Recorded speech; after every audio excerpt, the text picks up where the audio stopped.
Real heavy!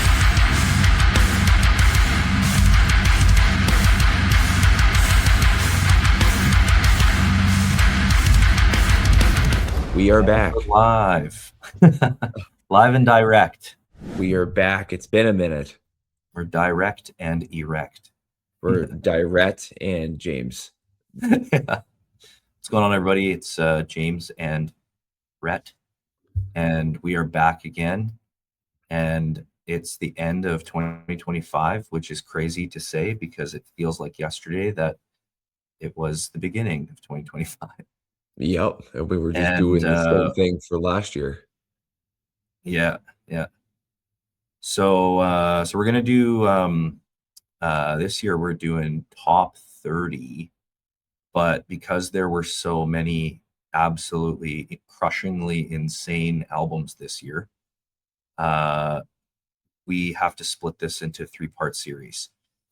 So instead of this video being 4.5 hours long plus, we're gonna do it in 3 videos. So this is part 1, which is essentially 30 to 21, and then part 2 will be 20 to 11, and then obviously part 3 will be 10 to 1.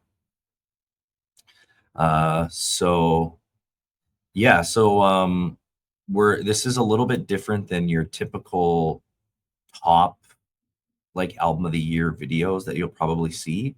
And the reason is because we listen to all things heavy music. Mhm. There's a lot of like heavy, there's a lot of album of the years that are just death metal or like progressive metal or like very genre specific. But we listen to hardcore, grindcore, mathcore, death metal, Post-hardcore. Post-hardcore, screamo, everything. So that's what I think makes this so much more difficult, is because we listen to literally everything, and trying to come up with a tier list for the end of the year with just the sheer amount of good music that's come out is like fucking impossible. It's stupid. Hey, and the one thing that we did, I think was super helpful, was making playlists for each month and then just collaborate on Spotify together. And whenever we see an album or something that got released, and this is all just full-length albums. This is not including EPs. It's not including singles. No EPs. And it's just so much music. And I ended up actually going back to all of our playlists that we had created. And do you know how many hours that we listened to throughout the whole year, just from albums? It ended up being about 450 hours worth. Yeah, that's insane. And that's just from new music. That's not including all the other music that we listen to on top of all the new releases. Yeah. Rhett and I decided to do this crazy thing called Album a Day for a year. And starting January 1st, we're going to kick it off again. Basically, I would share an album one day, he would share an album the next day. So we're constantly listening to like albums from the past and present. But then we would also scour the Facebook groups and the blogs and, for new releases. And then anytime we would see something cool, we would find it, add it to our shared playlist. And then the goal was to like rip through each month. And man, October was like insane. I think there was 84 hours worth of music in that one month. Yeah. Like I remember looking at it and thinking like, man, I just finished all the albums. Like I can finally get a break. And the next thing you know, there's like 4 more albums in there. I'm like, God damn it. There's gotta be more music to listen to. Yeah.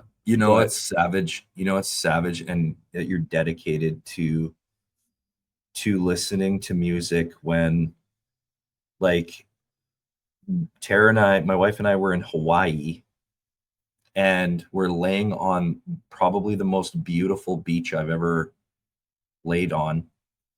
and I brought my AirPods along, and I was like, "Can you give me 32 minutes? I have to listen to the album of the day." So I'm like shutting out like probably like whale noises and like beautiful birds and chickens and everything, and my wife talking to me, and I'm like, I gotta put in, you know, the new blah blah blah album, or I gotta put in, you know, sorry honey, I have to listen to Cattle Decapitation right now. Yeah, So it's while you're like, looking at like the most beautiful scenery ever. yeah. Oh, And then recently we went on vacation to the East Coast, and we were on the Cabot Trail, and I was like, you know, I have to listen to the album of the day. So same thing, just like dedicated, you know, yep. no days off, no And then skips. even when you long story short, had a tough time getting back from the East Coast. So Yeah. then probably during your road trips and stuff, you were listening to music And during that too. it was our wedding anniversary. On our way home, we were stopped at this shitty hotel because we were not planning on driving home from Montreal, but we had to because of the flights being delayed. And so it's our wedding anniversary, and I can't remember. I have to look back at the album of the day to see what album it was, but it was probably fitting. But yeah, I had to, you know, I'm like, my wedding anniversary, I still have to fucking rip through this death metal. So Mhm. Doesn't take a day off, man. yeah, yeah, doesn't take a day off. But So but it's been really cool, and it's by listening to everything, I feel like it's accelerated my uh accelerated my knowledge, but also I've always been like a super big nerd when it comes to all things heavy music, but this has kind of opened up my eyes and expanded my palette as well, mhm. and given me kind of like a deeper appreciation for different subgenres of metal music that I would have never kind of paid any attention to before, which is kind of wild.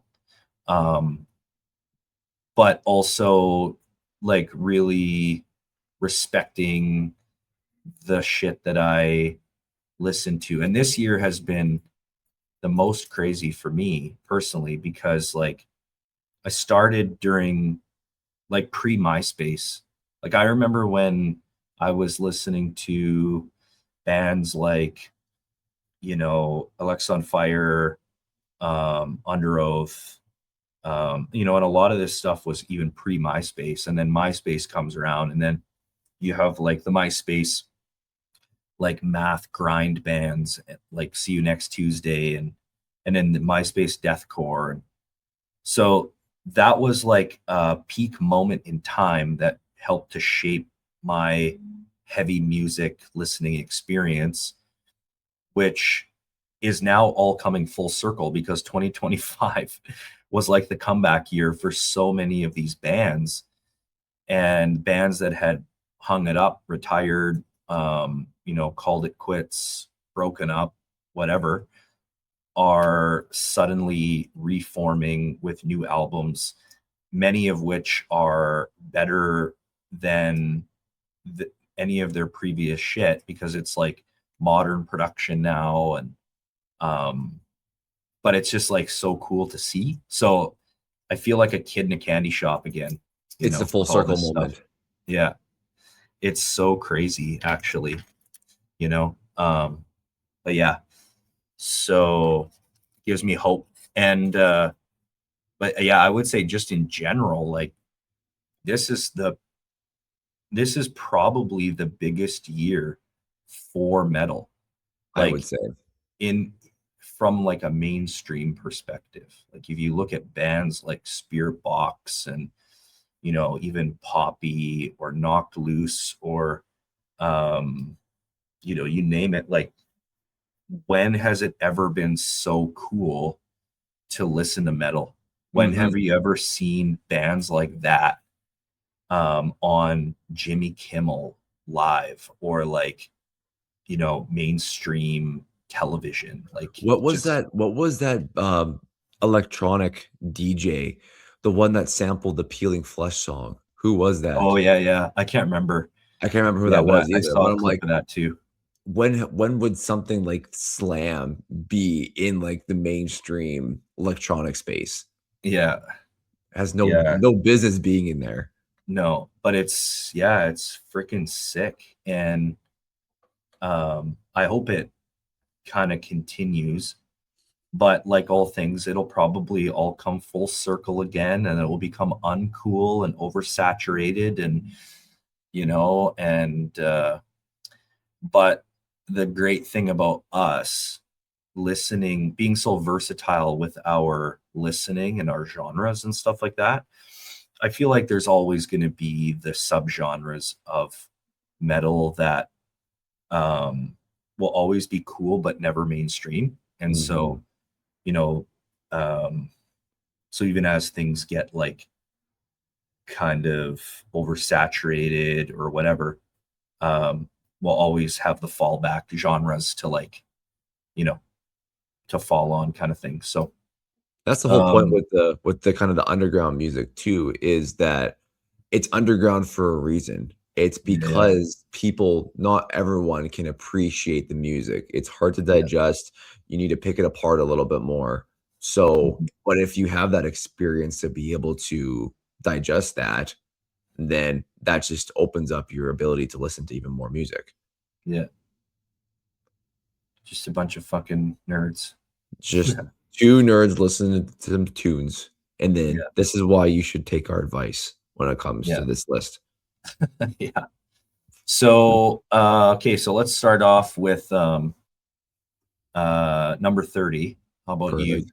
kick it I'll off go with your first. yeah. Let's And kick the shit also, off. we don't know, like we have not told each other what this list is. This is Yeah, like that's the fun here is that like Rhett genuine and I have reaction. not shared our list. So there's going to be some stuff that I'm going to be shocked is not on your list or is on your list, and then there's going to be probably the same for me. So Mhm. yeah, I'm excited. Let's grip it and rip it. Okay, let's get the show on the Okay, road. let's go. So number 30 for me. This is probably one of my favorite deathcore releases of the whole year. It's a band I really didn't get into until this year because of this album, but the more that I listened to this album, kind of got me going back.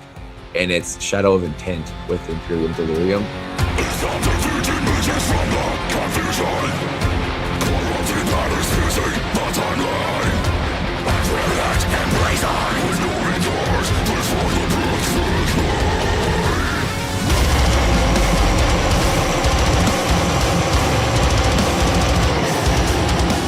This one was their fifth full-length release. They're like a, if you haven't heard of them, like a symphonic blackened deathcore band.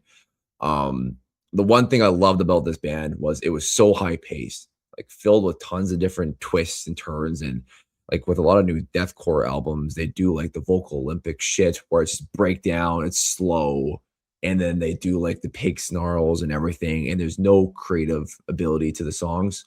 Whereas this one, it kind of felt like you're in the middle of a video game where like you're fighting the final boss, and it's high paced. You got someone kind of watching over your shoulder the whole time, and you're like diving through, caves or tunnels or something. It's weird, but you had like that blackened atmosphere kind of lurking around you in a sense. I always felt like Shadow of Intent was Lorna Shore's older, more mature brother, just Mhm. because they feel more developed with their sound. And then I found, especially with this album, it was the speed that blew me away, because the leads in this album were, I would say, probably 3/4 speed to Arspire with how fast they were moving, which I mean is impressive enough, without even skipping a beat. No, like nothing became muffled or anything like that. Um, but I think like the musicianship, how tight everything was, um, yeah, and just the creative ability for a deathcore album is kind of few and far between these days, with even trying to go Mhm. against the mainstream grain. So yeah, that's why this one's in my 30th spot. That's dope, man. Yeah, it's a good deathcore album when all of the OG kind of gatekeeper death metal guys, technical death metal guys are praising that album. Mhm. even though it's deathcore. Yeah, that was a ripper. And Ben's a great vocalist too, and I know he's respected in the Oh community yeah, too. He does lots of yeah, different, he features and makes shit. features and makes his way around, so. Yeah, sick. Okay, so for my number 30, I'm gonna kick it off with a band that I never thought would ever come back again. Call it a comeback. This album is probably in heavy music history the biggest flex of all time, and that's Deadguy with Near Death Travel Services. We are not free, and we didn't believe there is a place for us in this world, full of Middle East and rigged games and companies masquerading as intelligence. Nice. So it's crazy because these guys, their last full-length album was in 1995, and I'm pretty sure that you were just a thought at that time. I don't even think I was a thought. Yeah. Not even happening. Yeah. But if you go back and listen to that album, that was Fixation on a Coworker. Listen to it today and you'll be like, holy shit, like this could totally come out today. So I feel like for them to come back, not skip a beat, sound exactly like they did back then, just with a bit more modern production, is the biggest flex of all time. And I just like when I heard that they were announcing a new album, I'm like, there's no way. These grandpas, this is gonna sound like trash, you know? Just a money grab. Yeah, but no, it's so good. And it's crazy because like the other big flex is that this is a band that severely influenced so many other bands that I grew up on. Like even bands like Botch or Coalesce or the Dillinger Escape Plan, like all of those bands back in the day when they were starting out, they, you know, interviewers or like other bands would ask them like, where did you get your sound from, or who is one of your biggest influences? A lot of people would say the Melvins and Deadguy, and which is, it makes sense because when you listen to this album especially, and if you've listened to like early Dillinger, you can totally pick up that kind of guitar tone, the sound, the like super fast, chaotic punk kind of like tremolo riffing. It has like a thrashiness to it, but it has like that hardcore kind of background. But yeah, it's total nostalgia, especially on the last track, which I think is my favorite track. It's called Wax Princess. It has this guitar part that reminds me of the first time I ever listened to like early Dillinger Escape Plan, and I got all those feels of like, what the fuck is this? Like, this is so different and so cool. But it's more straightforward. So that's where kind of that punkiness comes into it. It's like, you know, instead of it just being unintelligible screaming, it kind of, the vocalist blends a lot of like yelling, spoken word, almost like Ken mode, like early Ken mode. It's kind of like that harsh kind of sludge style yell scream. But it's very pissed off. It's visceral. It's straight to the point. And it hits really hard. And there's just kind of like a real human element to it. So, for all the old heads out there, this is like return to form. It's just crazy how this band can pull it off, especially at their age. And it proves that like, no matter how old you are, you can still fucking rip, you know? Absolutely. But yeah, sick album. Near Death Travel Services. Gotta listen to it, just put it on front to back. And yeah, it's super punk in its messaging too. You know, it's like it has the ability to. It's like they've taken 30 years of shit that's gone on in the world, you know, of stuff that they've witnessed, and especially like the vocalist, obviously, when he's coming up with themes lyrically, and you know, put it all into this album. So there's like political themes, there's like war, and you know, being addicted to social media, and you know, the dangers of AI and all that kind of stuff. So it's really cool, but coming from like a very mature place. So yeah, What yeah. Like you gotta think, like there's gotta after waiting 30 years, like for them to write that material must have been just so easy for them to do. It's just like well, yeah, and like they toured off of their previous album in 1995 for so long, like into the early 2000s. And that album is just such a staple, like you know, in the heavy, especially in like the hardcore scene, the punk scene. It's such a staple album for so many people. It's shocking that they didn't write anything else, but it's almost better that they didn't, I feel, because you know, it just proves like how great these guys are at writing, at their craft. You know, some bands, they just write albums for the sake of writing albums, and they turn out to be garbage, and you know, it kind of like wrecks their career in a way, or their cred. And so yeah, anyways, they fucking knocked this one out of the park, so it was great. absolutely. Well, kicking off with a banger. Yeah. Alrighty. Number 29 for me. We're going across the pond. We're going to Sweden. This is a very unique style of music. And it's courtesy of Vildhjarta. I'm not even going to pronounce how to say the name of the album. What it translates to is where the forest sings under the eternal spruce trees in Swedish.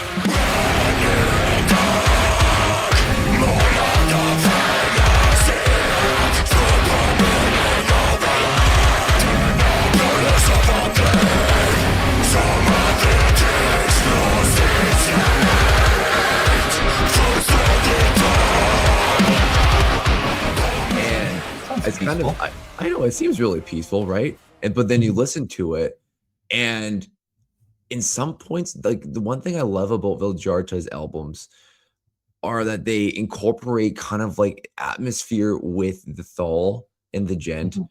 But then they break it up. So then there might be like 20 seconds of like hard breakdowns, weird bends, weird chords, and then there might be like another 30 seconds of just like synths and peace and tranquil, and then maybe like another and then another couple weird bends, and then more atmosphere. Like they blend it all together. And the name of the album kind of seems fitting because I've always kind of imagined, or at least listening through this album and revisiting it when we're doing the notes, like as if you're in the forest with a bunch of spruce trees and like you're looking up at the stars on your back, and it's just you're basking in the glory. And I always imagine like the atmosphere as being the good, the abrasiveness of the guitars, yet like subtle, but still having that edge to it is kind of like the bad. So you're taking the good and the bad in the same place, I guess. Kind of like a spiritual experience. It is.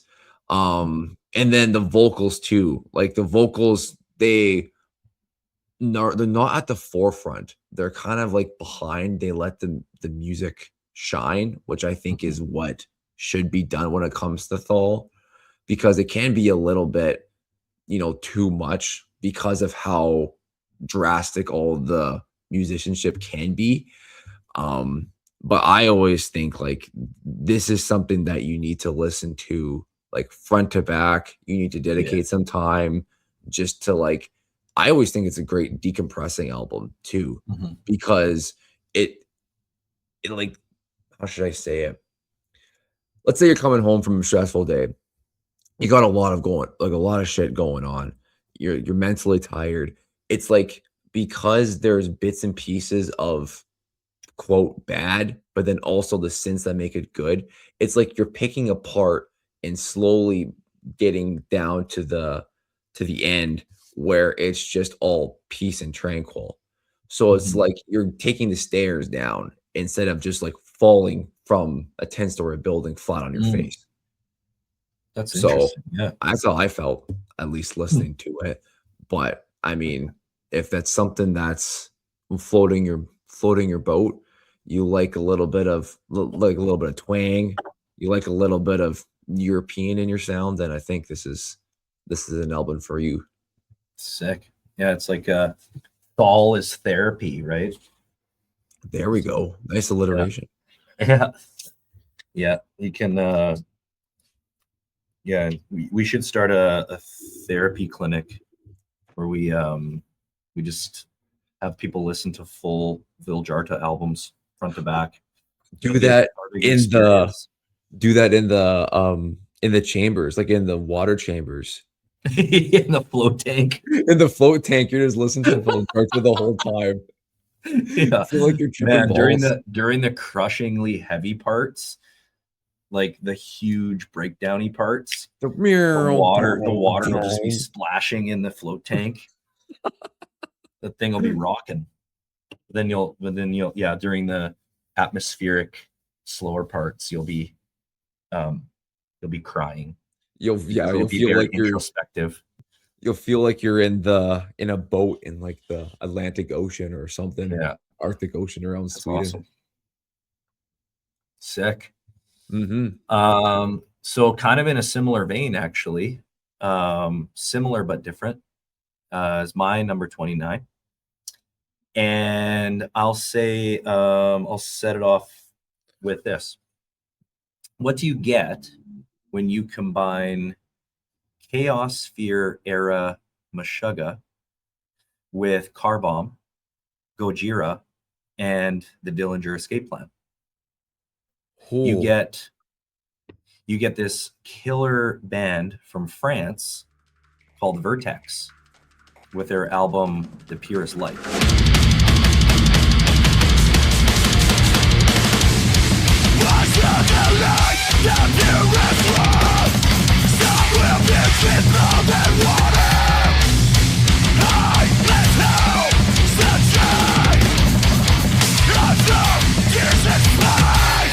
I think it was you that shared this album, and I was actually in Hawaii. Yep. Because I think it came out in January. And we missed it. And hey, Did we miss it? yeah, we did, yeah. And I was in Hawaii, and I'm like, you were like, you should check this out or whatever. And we were in Hawaii for a couple weeks, and so we wanted to hit the gym there. So we got like a temporary pass at a gym, and I remember like putting it on, and I was like, I got to save this for the gym, for my Hawaiian workout. And so I put it on, and I was like, I didn't know what to expect at first because I hadn't ever listened to them or their previous shit before. And I thought it was just going to be another kind of like Meshuggah ripoff band, which is hard to do. Like if you're going to rip off Meshuggah, you have to do it well because you're going to fall on your face if you don't. You're going to look like an idiot. But no, they do it really well. This album is like the perfect blend of groove, mathcore, like technicality. You have like the crazy syncopated riffing and drumming. The drumming is on this album is a huge standout for me.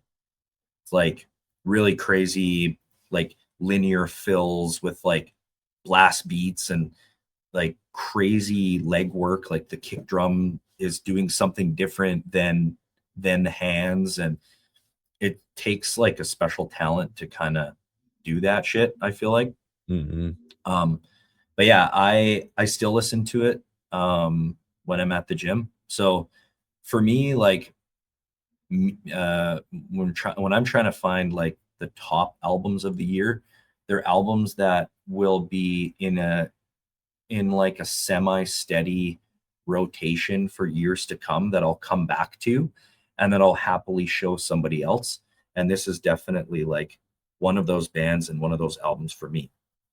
But yeah, super good. At times I felt like, and when I first listened to it, I felt like the album ran on a little long.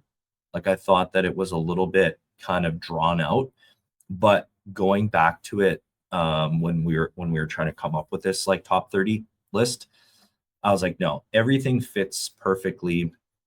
They have some of those filler tracks, which are just like, kind of like atmospheric or whatever, but everything kind of blends together in like a really nice way.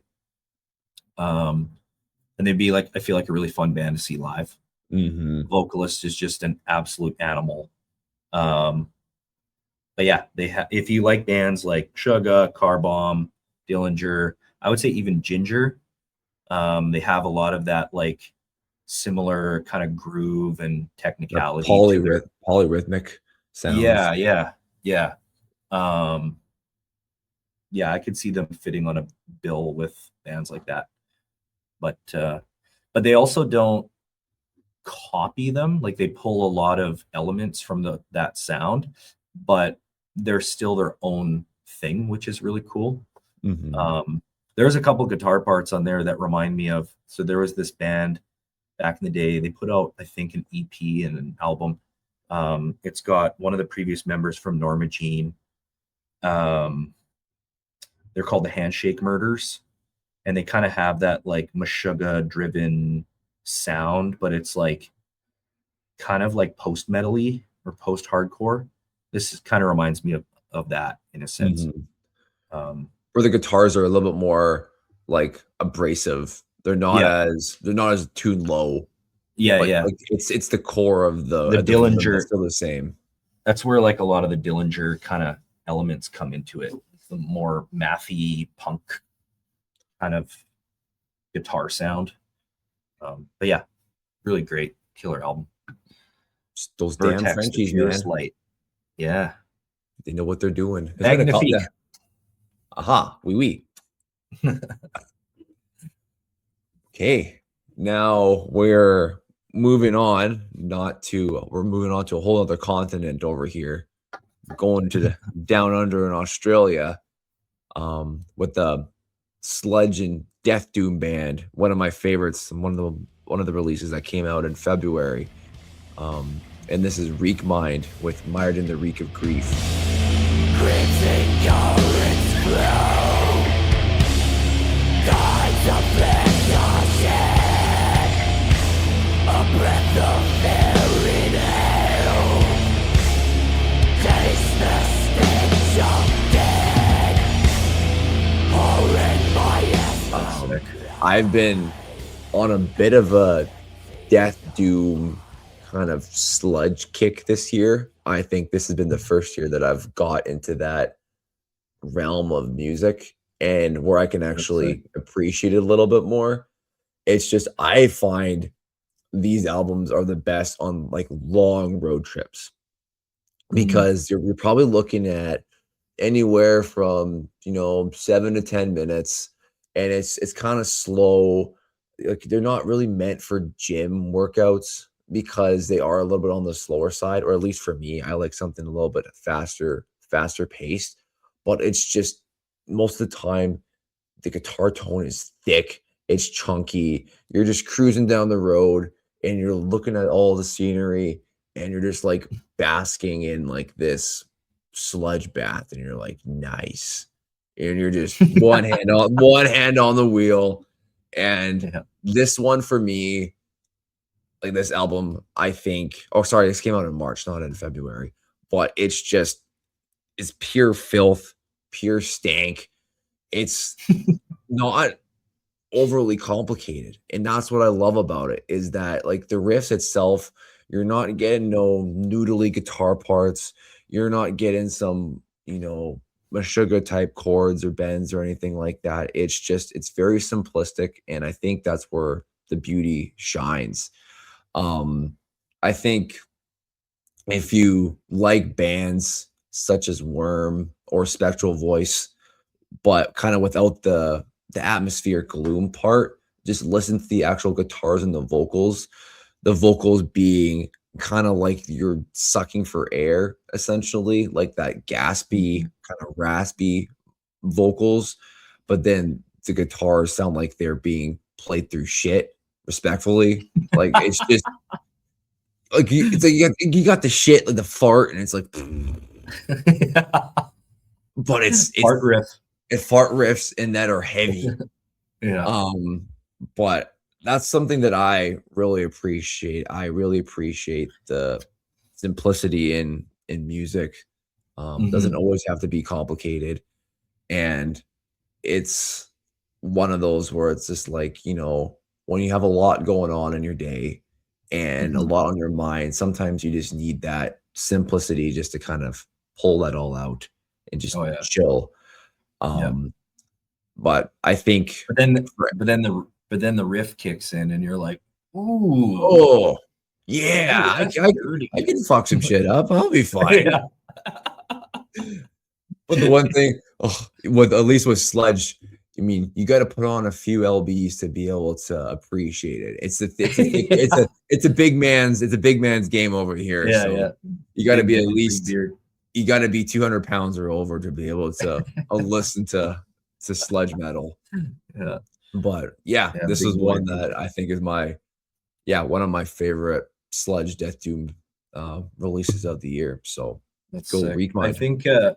I think just to add to that quickly, if I can remember correctly, the guy behind Convulsing, what's his name? Brendan. Shit. Is it Brendan? Yeah, Brendan. It sounds about right.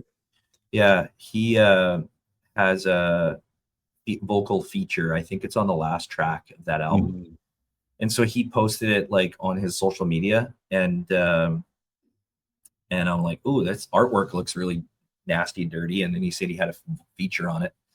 I remember checking it out, and I was like, "Oh yeah, this is muddy. This is poopy. This is some good death doom." There's a lot of really great death doom that came out this year. It's a fucking fabulous year for that genre.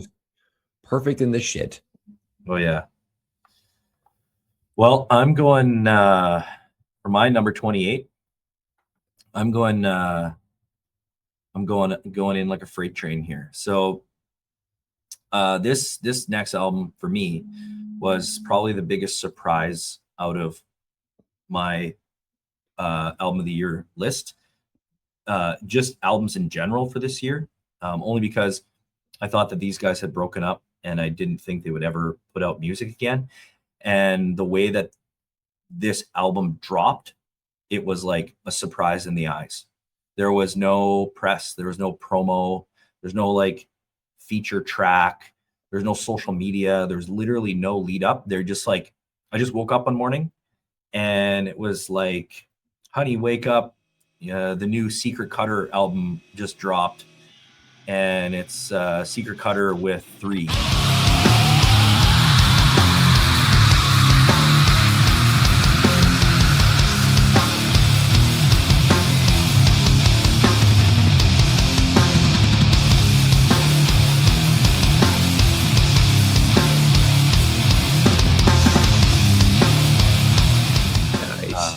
And this album is like an absolute when I first dropped, I'm like, this is like a compilation album. The cover of it is just the vocalist with his microphone up against the amp. And I thought, oh, maybe it's a live like compilation or something like that. But no, it's front to back, 22 minutes of pure carnage, all new tracks. And there's just something so fucking badass about just dropping it with no lead up or anything, just like, here you go, bitches. If you ever want to have a good time, look up Secret Cutter live performances on YouTube. They're literally like the most pissed off fucking crazy band, and the craziest part is it's a 3-piece. And the fact that they can pump this sound out with one guitar, a vocalist, and a drummer is just, it's like maniacal. It's like not even human. And especially watching their live videos, you're like, Jesus, these guys are scary. Imagine the intensity of like Pig Destroyer. There's a band called Weekend Nachos, which is like a power violence kind of hardcore band, really scary band. Imagine that with like, there's this grind band back in the day called Ed Gain, who are also a 3-piece, with that level of just intensity and sheer chaos. And a vocalist that sounds like an angry pterodactyl that's just going to swoop in and take your head off at any minute. I don't know how he does those shrieky high pitch vocals, but it's like, it makes you want to rip your skin off. Like, it's so intense. But yeah, it's like a fucking, this album is like a 22-minute freight train where you're getting run over and then the train stops on your corpse and you're like, please, how am I still alive? For the love of God, just kill me. And then it's just like, no, sorry, bitch. I want to back up. I'm going to back up you now. over again. Yeah, it's like, stop. But the coolest thing about this album for me is it's so short and sweet. It's so heavy that it's just like, what the fuck did I just listen to? I feel like I've just been bludgeoned to death. And then if you set it up on Spotify or whatever, to kind of like loop, it's an album that you could totally listen to 3 times in a row. And you're talking about how Death Doom can be like really simple, yet like just awesome. I feel like that about this band. It's really simple, but it's also, you pick up something different every single time. And it just makes you want to fuck shit up so hard. Like, I listen to it in the car and I'm like, I just want to, like, Yeah. you know, Where's all these bitches that are driving on the road? I want to knock some guys off. Yeah. And then like, yeah, where's all the cyclists? I just want to mow over some cyclists. Or like, you know, I listened to it again this morning. I came into the office pretty early this morning to try and get ready for all this and make sure everything was set up. And I'm like, I feel like listening to the Secret Cutter album again because it's really short. So there's 2 songs. The end part of Siren Song and then the beginning of Myriad makes me want to like take one of these desks and chairs and just throw it through the window for no reason. Or like there's the glass table there, just like put it in the middle of the room and just like body slam yourself into the glass table. Yeah. But it's like it's highly addictive. It's really infectious. And it just like, yeah, it gets in your brain. Again, one of those albums I don't think I'll ever get tired of. And one of those things where like, if you have it on a playlist, and a you know, it comes on, like a song comes on from the album on a playlist, you'll immediately just be thrown into this like rage, this fit of rage. So I love shit like that. Absolutely. It has the intensity of like Nails. The vocalist sounds like the vocalist from this band called Armed for Apocalypse. And yeah, the intensity of like Pig Destroyer. So just nasty. Check it out. Secret Cutter 3.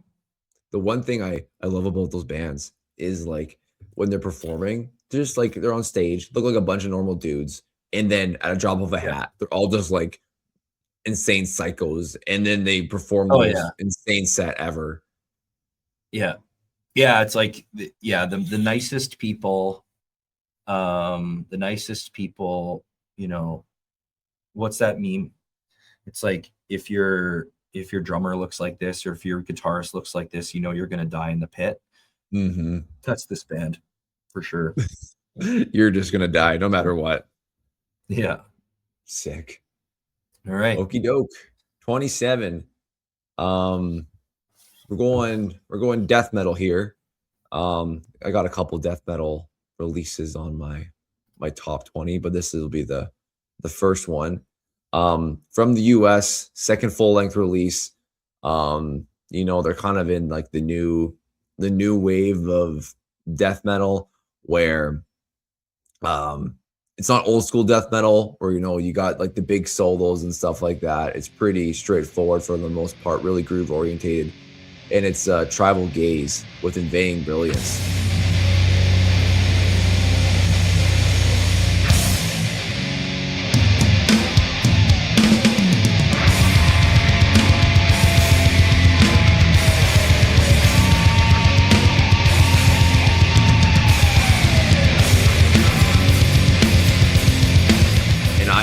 High expectations for this album just because the 9 Choirs was such an amazing release, and that was, I guess, 3 years ago, and I'd say that they at least met those expectations, if not exceeded them, because it's just so simple. Again, it's just, I don't think you have to do a whole lot to make a good album nowadays. It's just, if you have groovy riffs and you have good production and you have, the intensity and everything, it's just, if you put it all together and some sick ass vocals, you make a killer album. And I would kind of compare Tribal Gaze to like Frozen Soul and kind of Gatecreeper-ish. Gatecreeper, you can kind of get until like the Melodeath side of things sometimes, but if you just look at the actual leads of Gatecreeper, it's pretty close to what Tribal Gaze can be.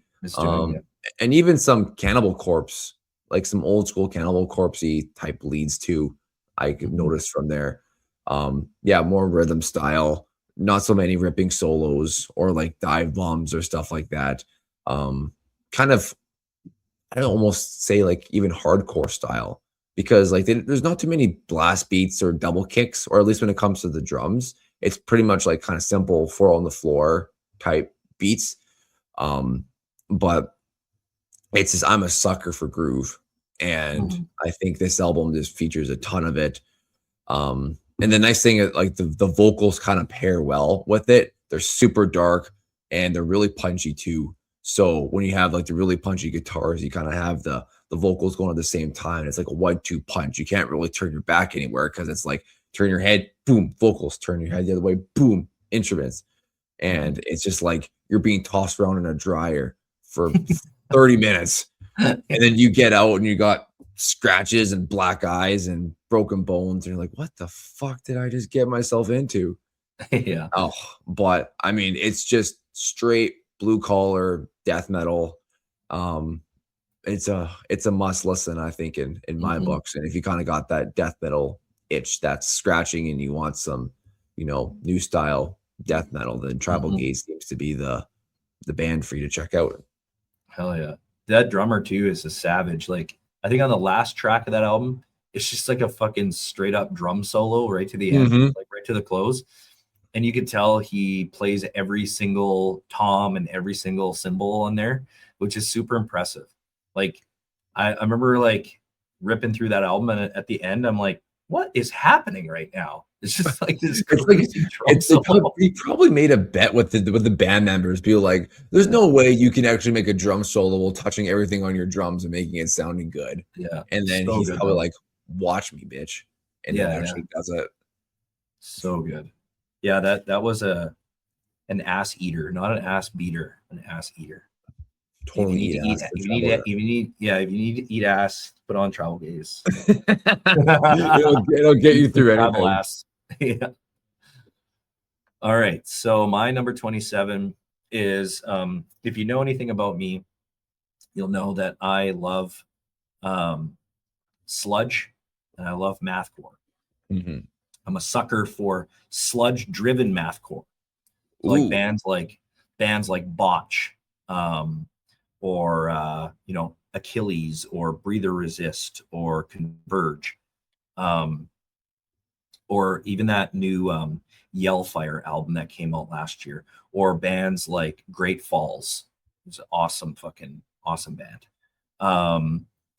But like, and I don't want to sound pretentious or like douchey or anything, but that's kind of like my vibe big time.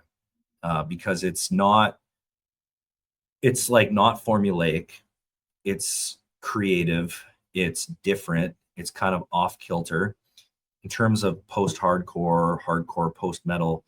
That kind of sludge influenced, off kilter vibe. It's heavy, it's approachable, it's unique. It's like all the things I love about mathcore. It's not like crazy noodly for the sake of being noodly or technical for the sake of being technical. It's just like smart, well-written, drawing on influences from different subgenres, metal or hardcore. And there's a band that put an album this year called Mercy Ties with their album Reflections and Criticisms.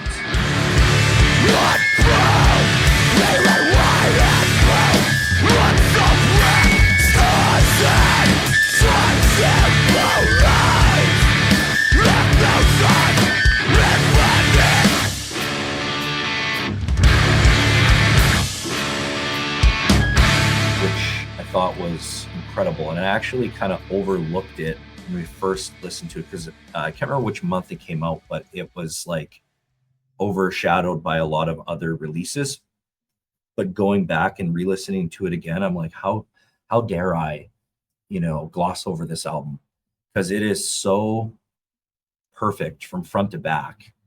And it makes sense that I would like it because this band, I believe, started in Seattle, which is the birthplace of Botch.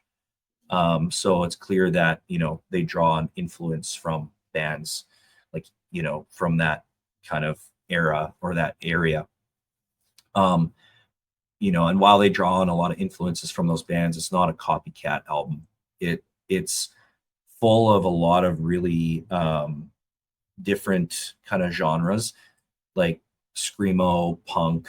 There's some grind, blackened hardcore, definitely sludge, post-hardcore. It's kind of it's like a melting pot of all of the things that I love, and it's a very emotional, dark album lyrically. And musically, it feels like your face is being scraped across the pavement. It's just very like visceral and raw and emotive. And it's just a stunning body of work. Musicianship, the writing is top tier. The last time these guys put out an album was about 10 years ago. They're getting, it sounds like they're, guys that are getting a bit older and stuff like that. So again, it's the perfect example of like, if you did something when you were young and you don't believe that you can do it again when you're older, this is another example that is not true, right? Age is not a number. No, you can just fucking pick it up and grip it and rip it, So yeah, I love it. It sounds like they put everything into this album. It's another one that I'm going to put up there on the shelf with my favorite sludge mathcore albums.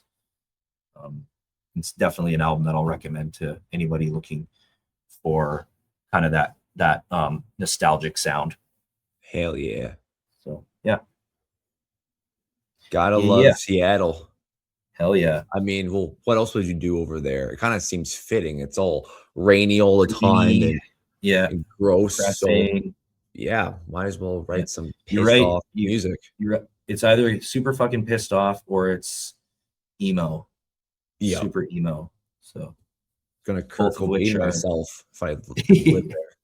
Yeah, exactly.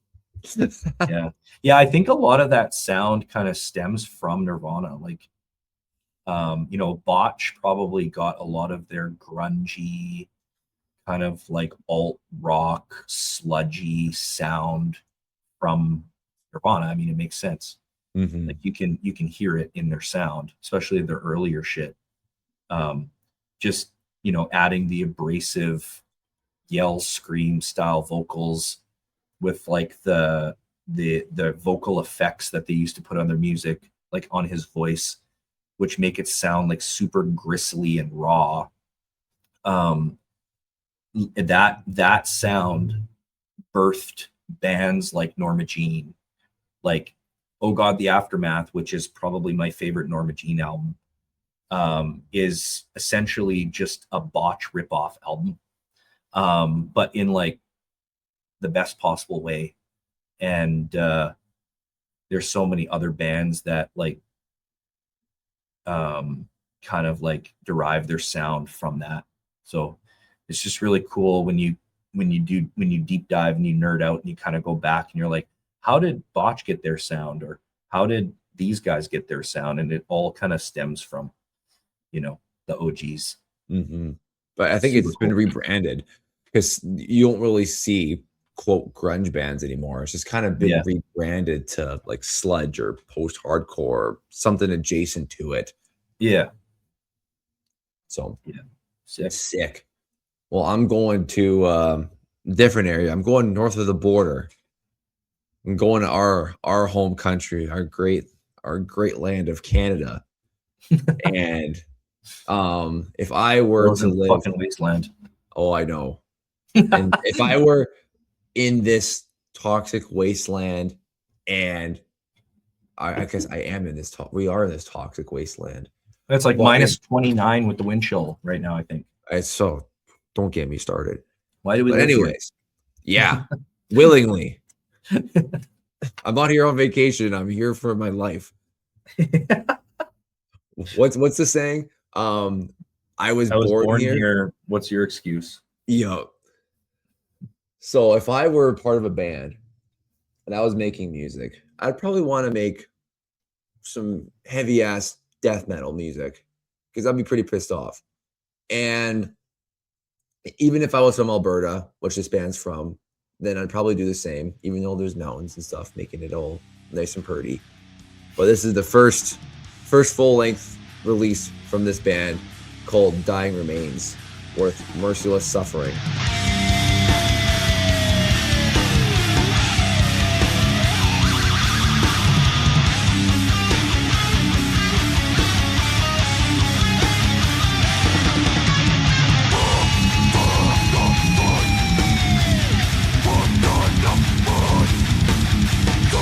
I remember exactly where I was when I heard this album for the first time.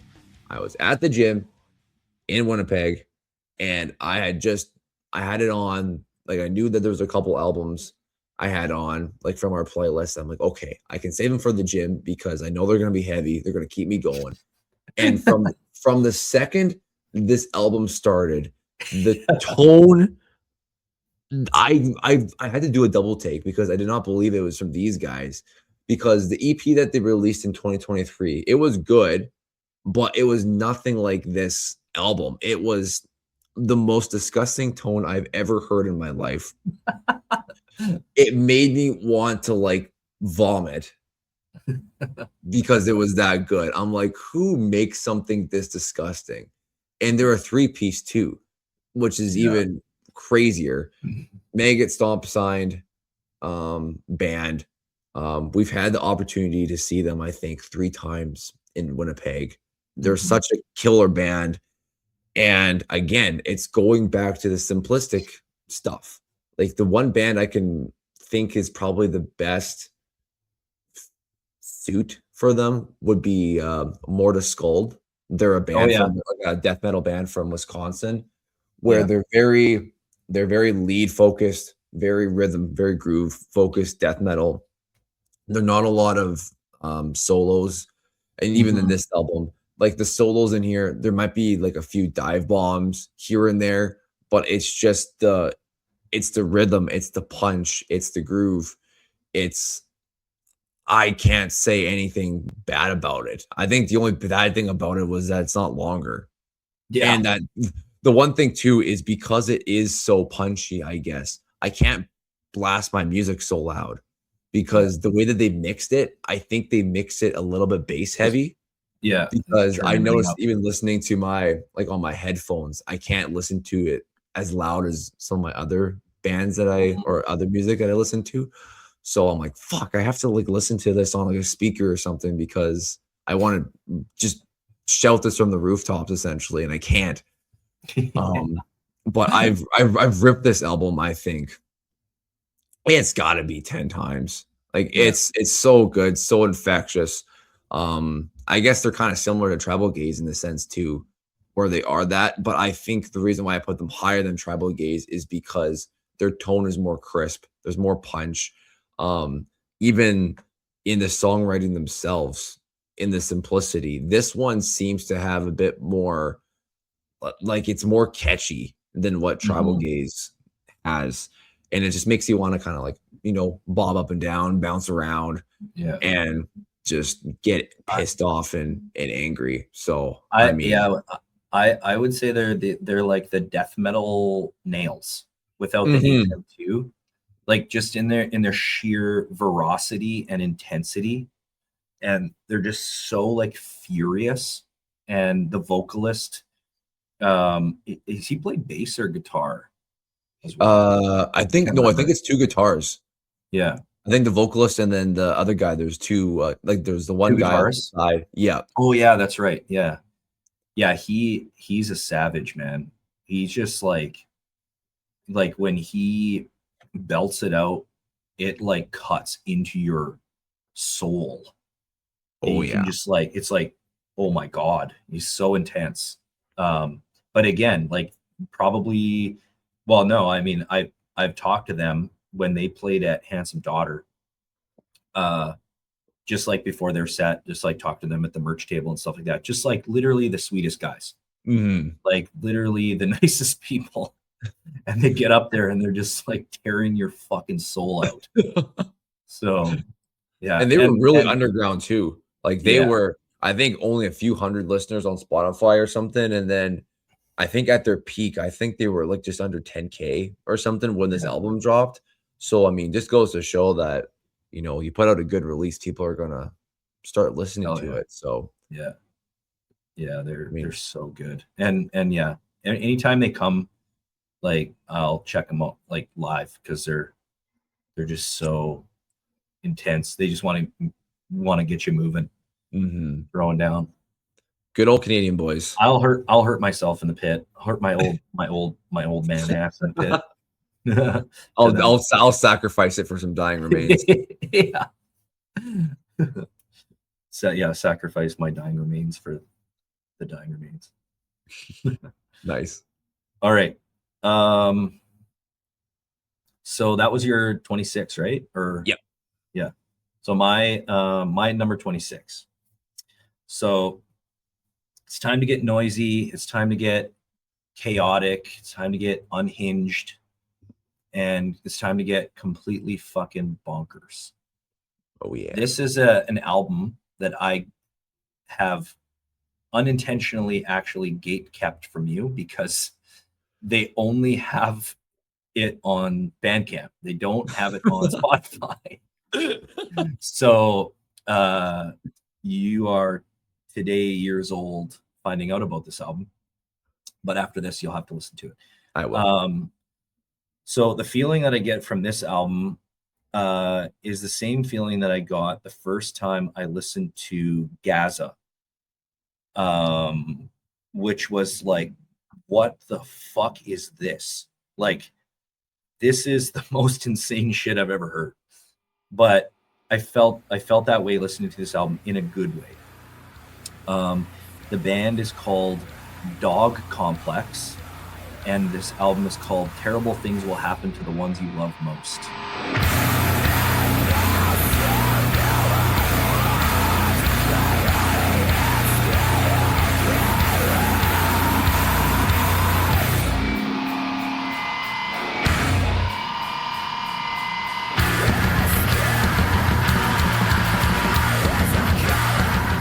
Which is a savage fucking title. That's scary.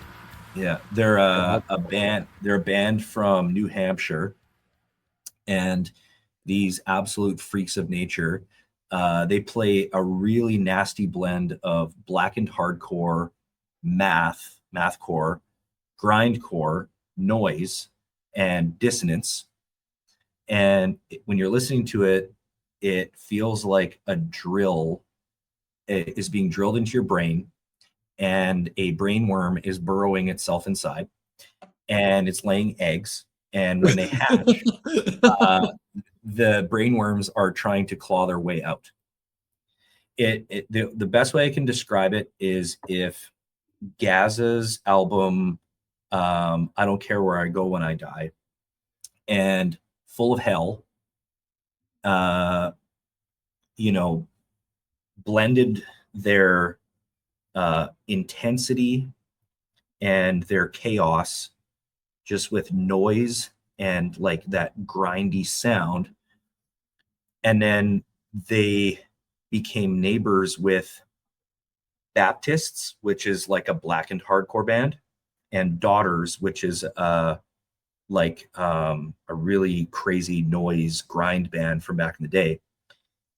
And they like bought houses next to each other, and then for whatever reason they were swingers, and they just fucked every day. That is this band. If those bands had a 4-way love child, that would be this project.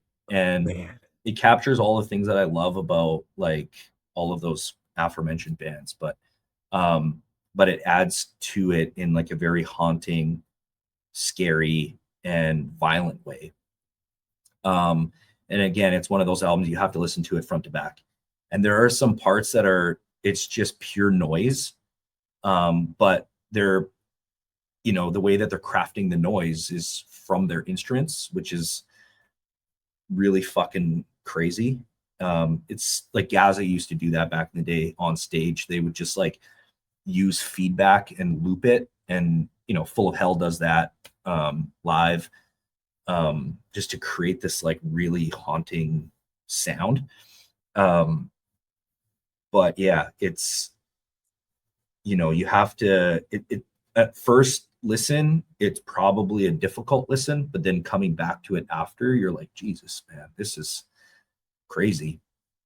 So yeah, I was kind of looking for something like that this year. I was hoping that there would be, like last year, Full of Hell put out their release, and Gaza is not a band anymore. Like they're cult leader now, which is a slightly different lineup, and they haven't put out anything for years.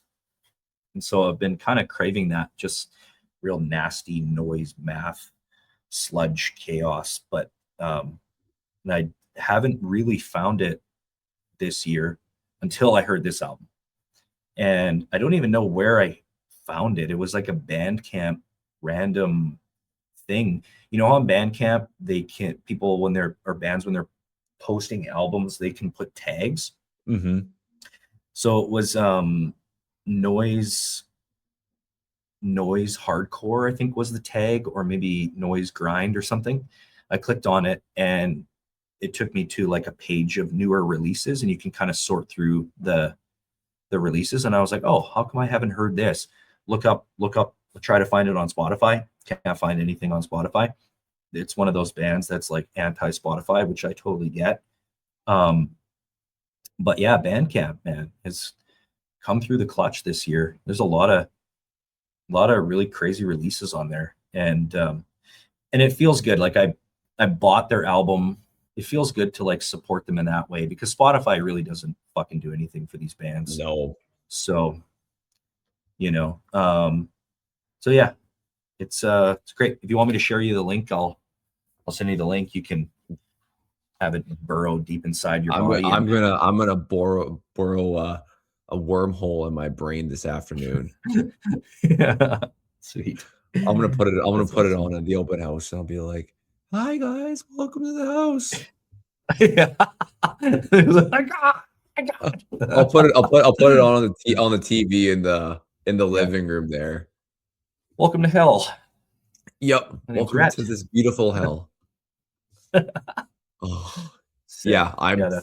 Now you got me curious after you decided to be a bitch and gatekeep it from me. That's fine. That's fine. Okay, now we're kind of going to the other end of the spectrum, I guess. Going to back to the doom, back to the gloom, but we're going deeper now. We're going to like funeral doom now.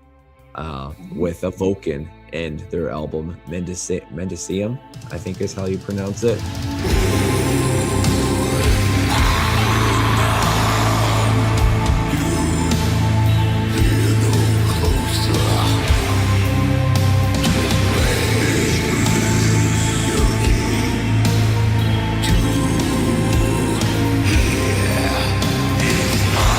And these guys have been around for a while. This one's been their 7th full-length album, but they haven't released one in 7 years, so they've been crafting this one for a minute.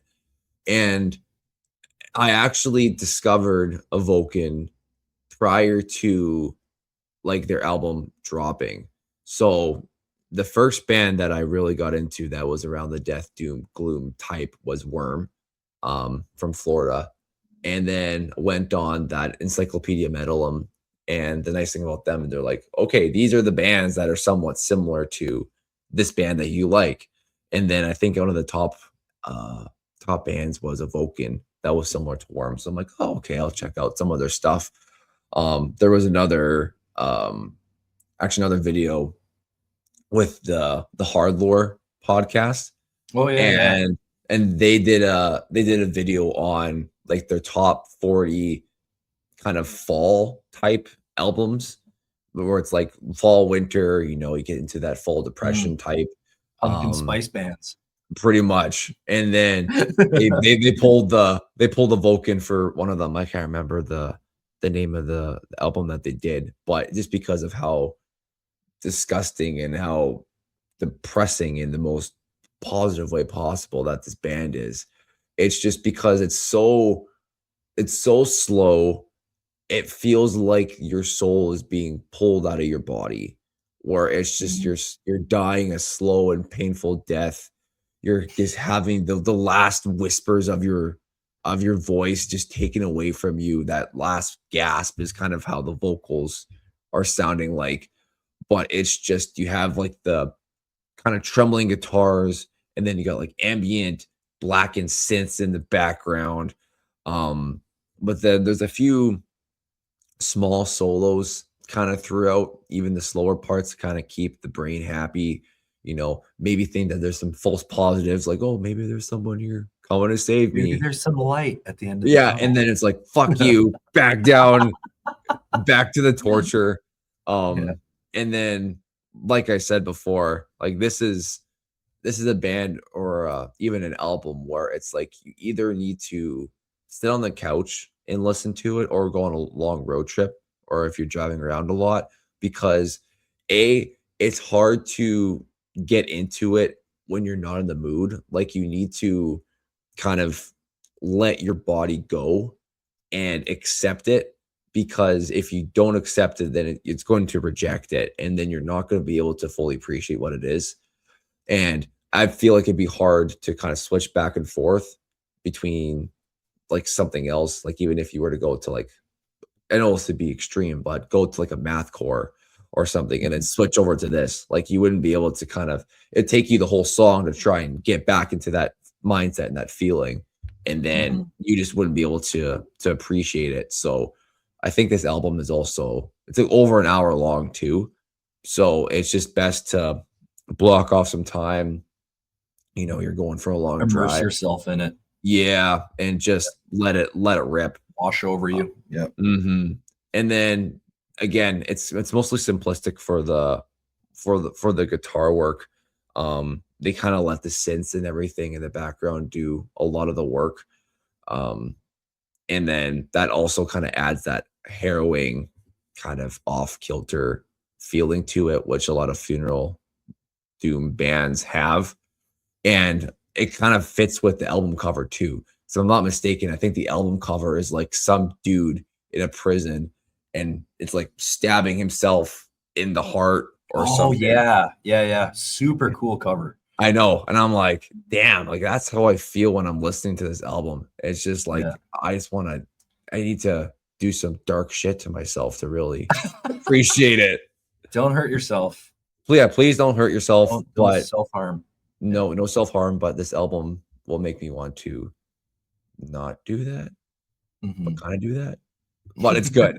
That's all I can say is that, like, if you are, if you're in your feels or if you just want to be like, have that resting bitch face, stank face kind of for an hour, then listen to this. It's perfect. Yeah. It's kind of like, it's reading a book. Like it's like reading a good book. It makes you feel things, makes you feel not just anger or frustration, like an auditory punching bag, but like makes you actually deeply feel emotions. That's what I love about metal, is that there's so many like genres that can pull emotion out of you. You could be like I'm a pretty hardened person emotionally, and sometimes when I listen to, there's certain bands that I'm just like, I'm gonna cry. This is so beautiful. Why does it make no sense? Yeah. Yeah. But no, it's awesome. Okay. Number 25. We on number 25? Yeah. You're number 25. Shit. Okay. We're getting there. All right. So now we're going down under, mate. Woohoo. Not gonna hurt you, mate. Yes, I am. You're gonna hurt me? Yeah. So this is like if Chat Pile and Ken Mode had a baby, but then upon birth they fed it to a koala, and the reason why I say koala is because this band is from Australia. The band is called Leaker, and the album is called Happy Hour. Something's wrong! Something's wrong!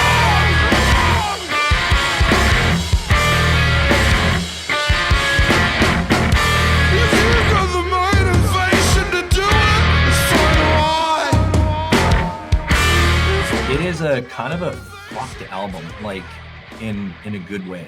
Like, I love that it's called Happy Hour, because it makes me feel like I want to have a party. Like, it makes me feel like I want to just get belligerent and fuck shit up when I listen to it.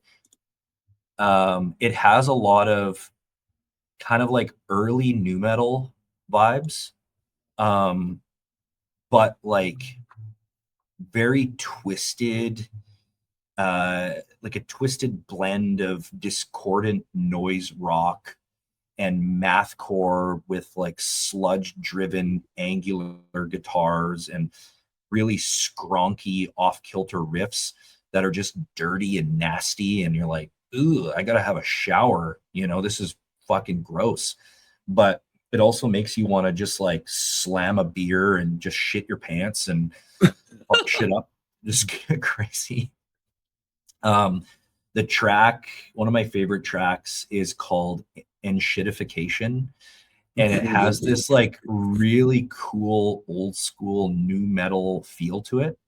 And I was trying to think, like, what does that riff remind me of? And it reminds me of like early Korn or Mudvayne, but like through the lens of like like Chat Pile or Ken Mode, or with that pissed off kind of aggression to it. But it's kind of had like that subtleness to it at the same time. Oh, it's not subtle. It is it's like in your face, like, and it's, every song is like better than the last. Like from the first track, I think it's called Wrong, and you're like, I don't know if I should be listening to this. It feels wrong listening to this. and then because it's like kind of dirty and like messed up, but as you're listening to it, each song is like gets better than the last. So it's, I don't know, it's hard to describe. It's really fucking good. It's a really fun listen. It's a fun, dirty listen.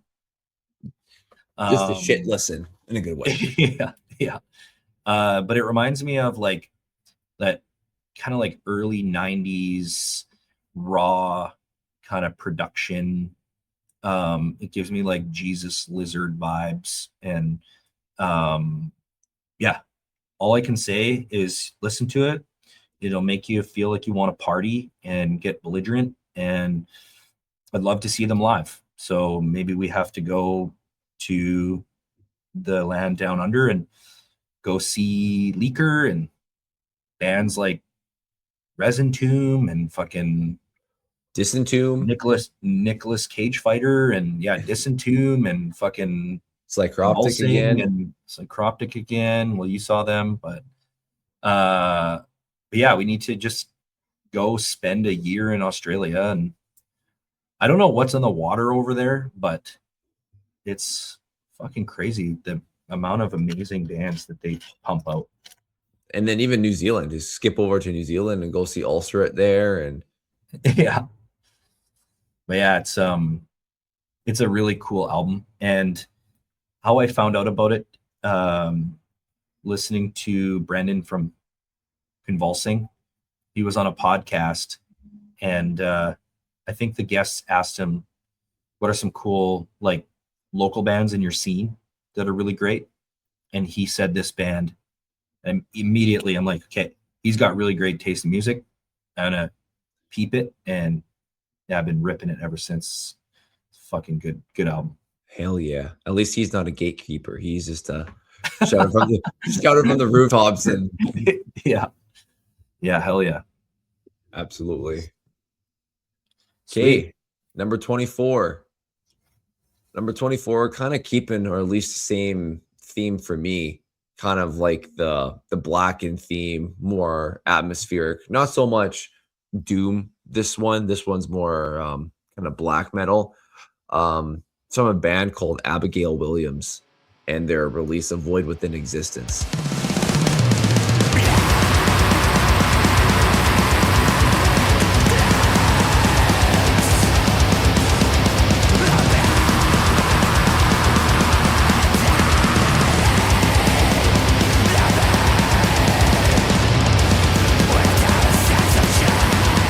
If you're not too sure who Abigail Williams is, not the band, but the person, apparently she was a child in like the 1690s. And then she was one of the first people to accuse someone of witchcraft. And then that's essentially snowballed into the start of the Salem witch trials.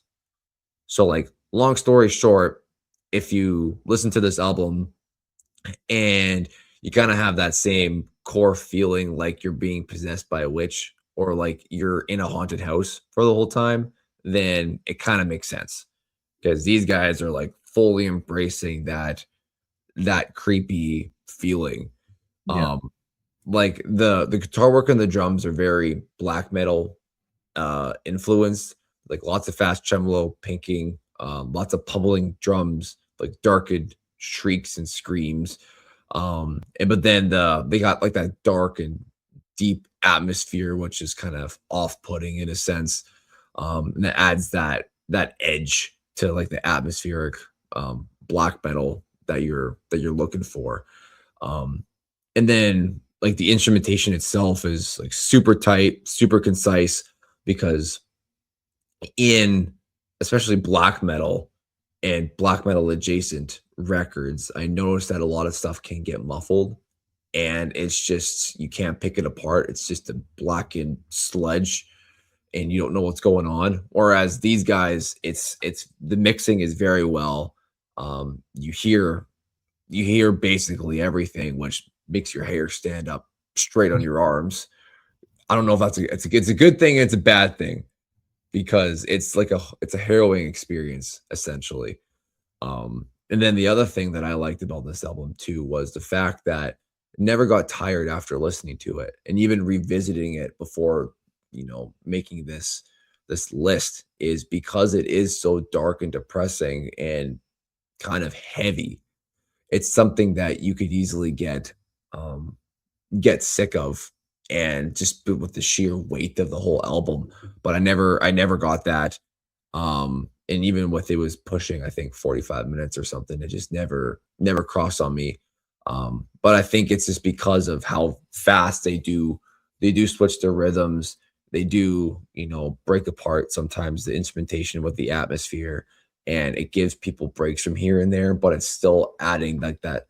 It doesn't deviate from like the darkened sound, which I really appreciate. I think if you like bands such as Demo Borgir, with kind of hints of Cradle of Filth, here and there, that's probably the best way to describe Abigail Williams. But all in all, solid, scary release. Can't say much more. Oh yeah, and that album cover is fucking crazy. Yeah, because it's someone Dude hanging from a noose. People are painting him. Yep. It's fucking crazy. Scary. Scary. I'm scared. I'm big scared. Okay, so I'm gonna switch things up here for my number 24. I'm getting into death metal territory now, particularly progressive death metal. I think this is one of my only kind of call it prog albums on my list. And that's Ancient Death with Eagle Dissolution.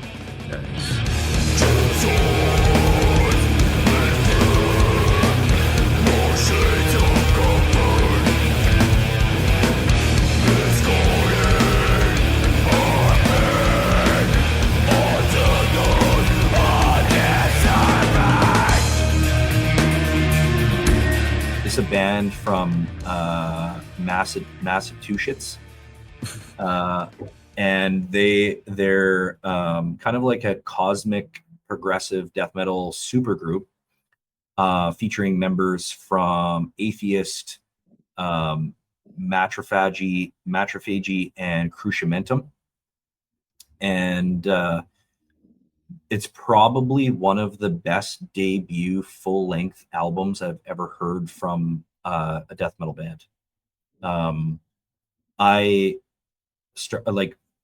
It was posted quite a bit on like the technical death metal Facebook group, and people were saying that it was amazing, and I didn't really pay attention because I thought that it was going to be like an Obituary cover band or an Obituary spinoff, because the cover is kind of like a ripoff, or not a ripoff, but like an homage to Cause of Death by Obituary.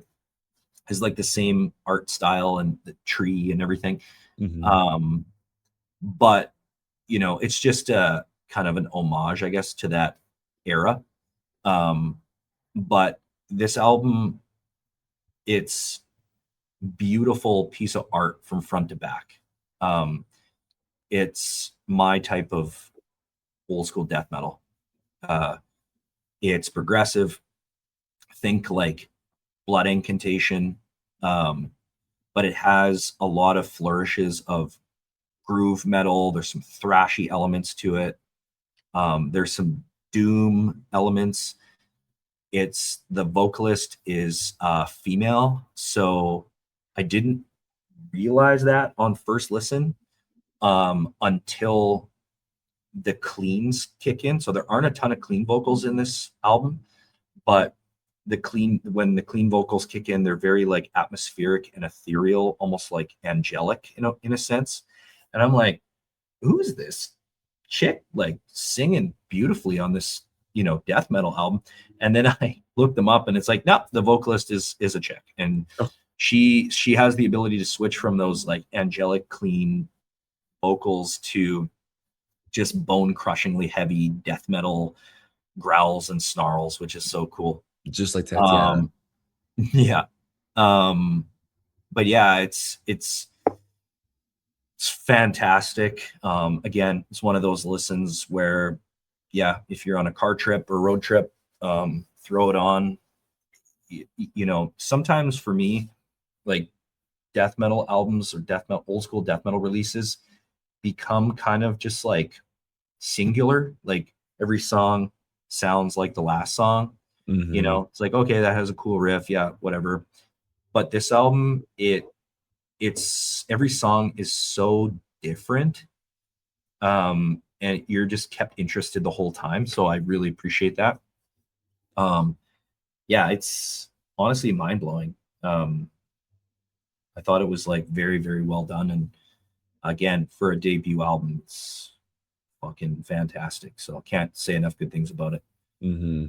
And even like the talent that got pulled together to form Ancient Death too was pretty sick. Yeah. So you got to think like they got to do something good with all that talent. Hell yeah. And then you got to think like how many death metal albums did we listen to this whole year, or old school death metal bands? And a lot of it, like I do agree, a lot of it just kind of like formed together. Yeah. It's all the same. Yeah. So you Like need that edge to stick out. Yeah, you need good writing. You know, you need good, like thoughtfully crafted writing. Abigail Williams is a perfect example. Like that album could have just been like another black metal album, but like his use of atmosphere, even like technical death metal, progressive, with like modern production is so well done. Like it's so, you know, masterfully written, and you know, it separates like the top tier musicians and artists when it comes to writing from just like the rest of the shit out there. So that's why you got to listen to everything, you know. So if you just pick apart like one track, you're like, oh yeah, it's just another black metal album, or it's just another OSDM album. But like you listen to the whole thing, you know, you'll learn pretty quickly that it's like, holy shit, there's some depth to this, you know.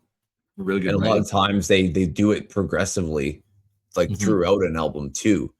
Whereas if you just listen to singles, you're not getting that. Yeah. You're not getting that progression. So sweet. We got 3 more. We got 3 more each. Let's go. And I'm going to the first one-man project of my tier list here. One-man dissonant death metal project is the best way I can describe it, from Norway. I believe this is a Transcending Obscurity release. This is Felgrave with Otherlike Darkness.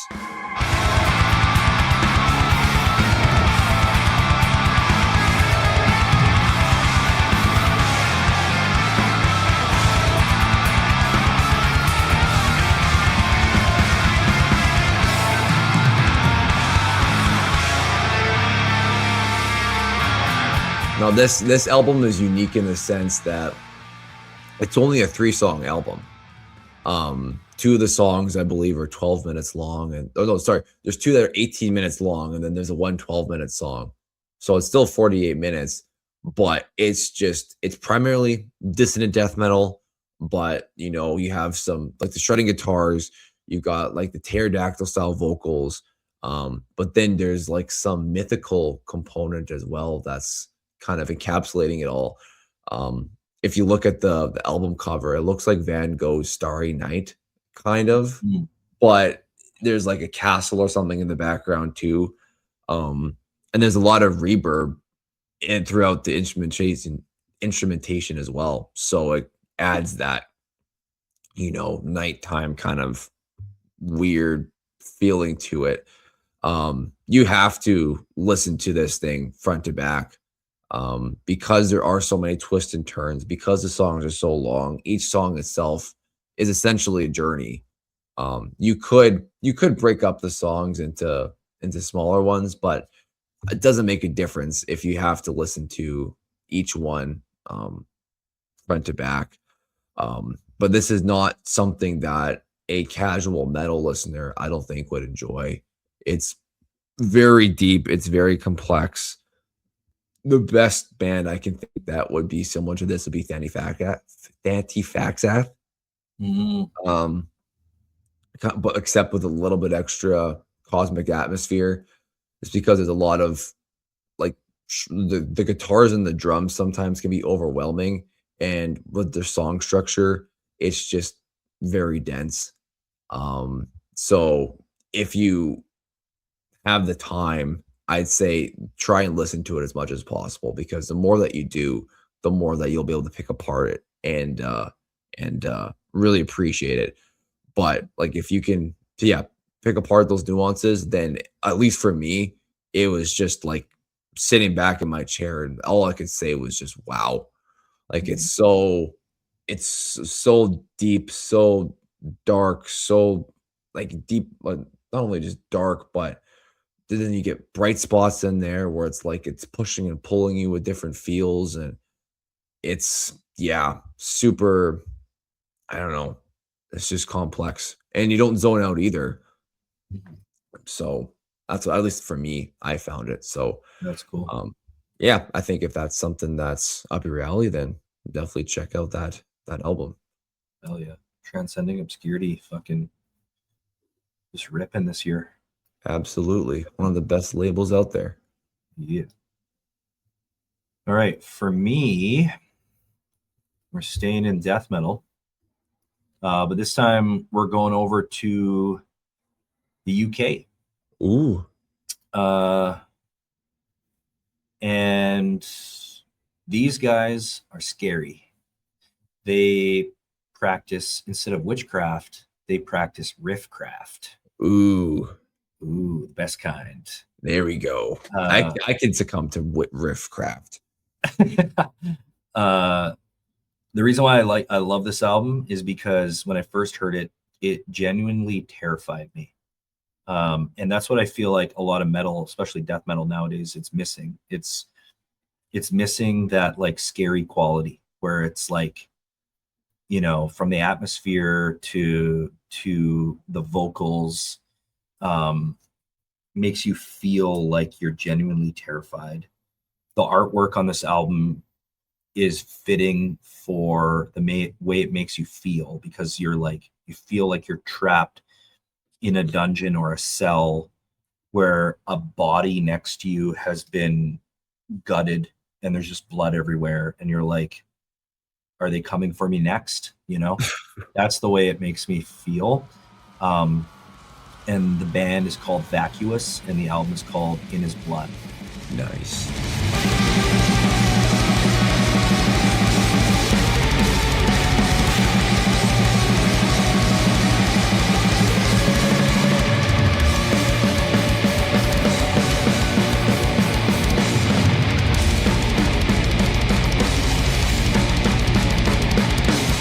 When I first heard this album, I'm like, I know this is not just like any other old school death metal release.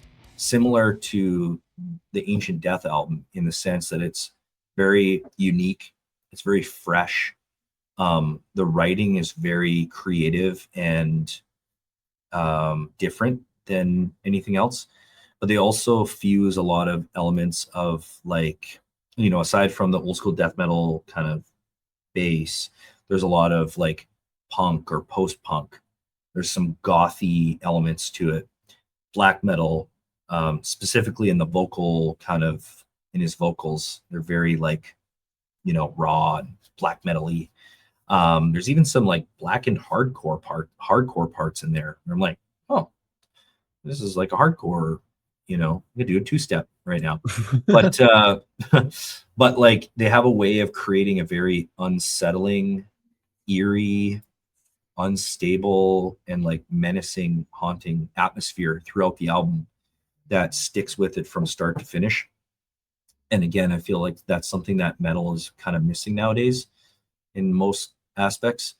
And a lot of that comes from the guitars being like really murky, the vocals being like really reverb soaked, but the production is just really filthy. Like it's just, like feels like you're in a cavernous dungeon and you're about to be next on the chopping block kind of thing. But the guitar work is phenomenal. It can be brutal.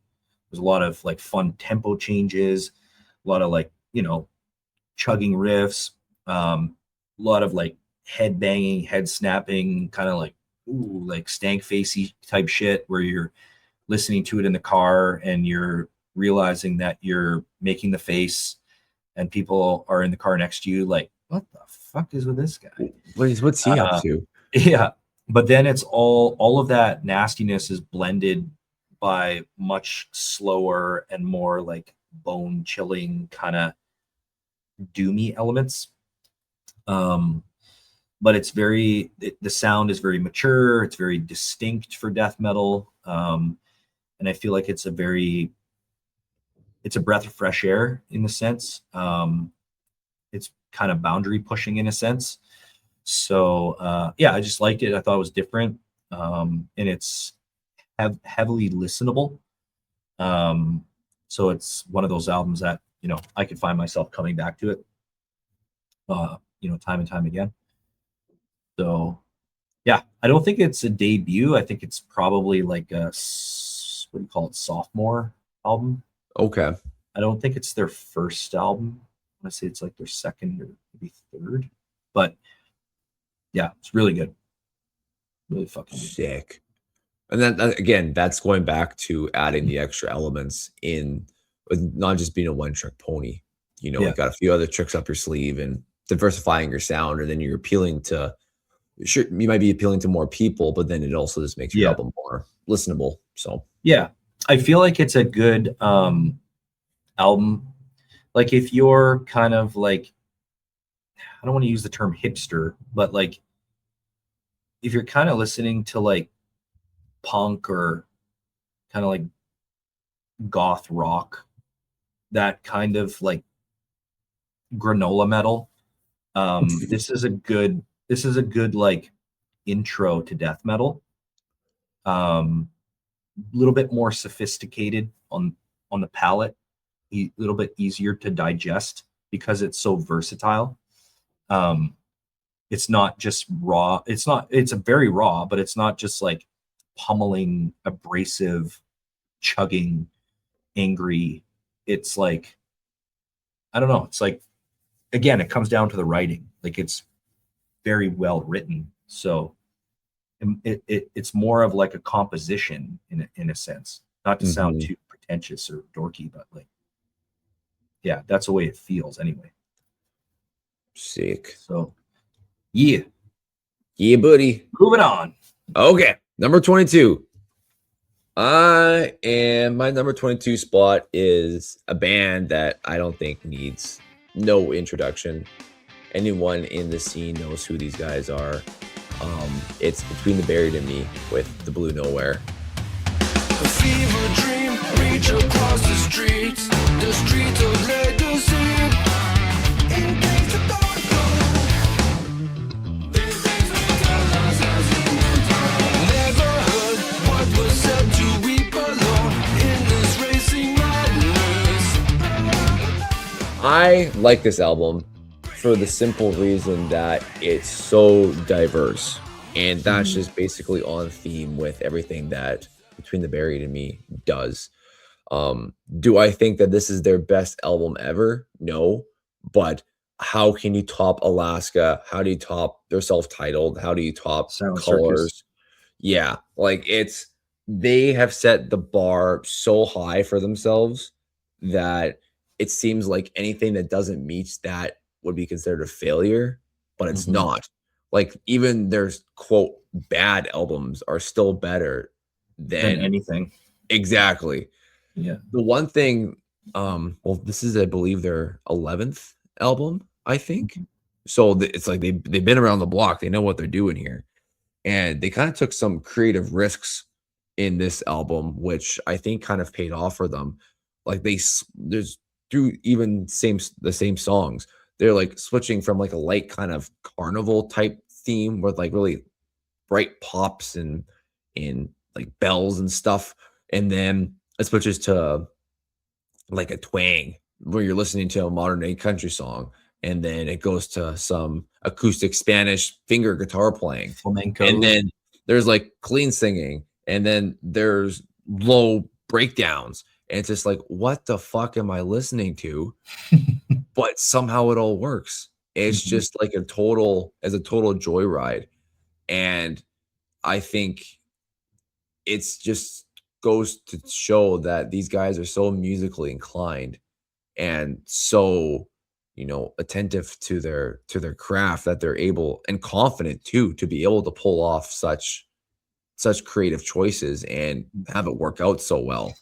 And then the other thing with all Between the Buried and Me albums is you're not getting anything less than an hour. They're all more than an hour.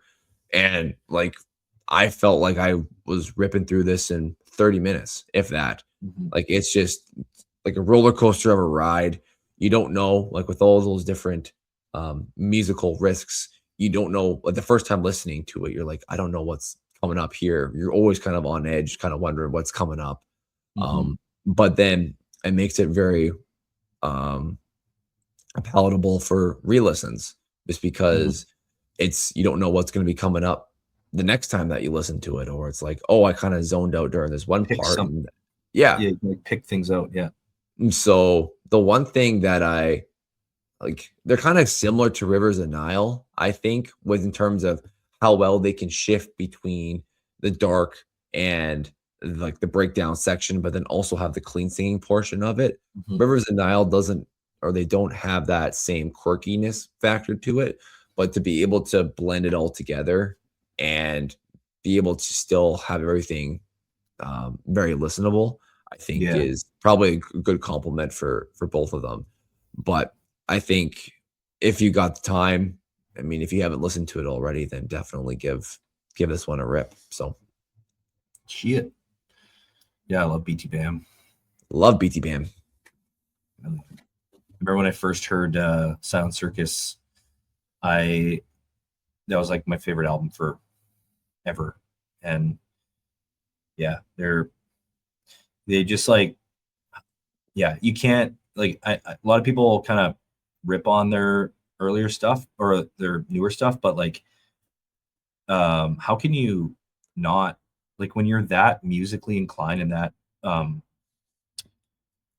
just talented in general, like, how can you not like just expand on that from album to album and just be like, get more progressive and, you know, more mature with your sound? And there's only so many Silent Circus albums that you can write. I feel like Alaska was like a great follow-up, and then Colors, and then like Colors 2, and The Great Misdirect, and like all of those albums are just like building off of the previous, and they never do the same thing, kind of thing. So such a great band, and great band to see live as well.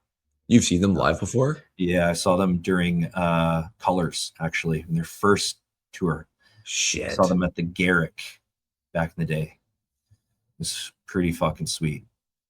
Tell them to get their ass back here. I was absolutely annihilated drunk, though. So we parked our vehicle in an underground parking garage and proceeded to chug beer out of a beer funnel that my friend Taylor named MacGyver, because the beer funnel was a transmission funnel that was like giant, and he had it connected to like a 2 or 3 inch pipe with a shutoff valve at the end, so you could fit like 3 2-4s of Lucky Lager in there, and then open the valve, and it's just like comes rushing into your body. Oh God. Yeah, it was good times, but bad times. And I don't even remember who they played with, to be honest with you. I have no idea. But like, saw them live. It was amazing. And then violently vomited all over everywhere after. Boy, it makes one hell of a story. Yeah. Okay. So 22. My number 22, I'm getting into some more, I would say, straight up death metal. These guys are from Italy. The band is called Continuum of Xul, with their album Voratore.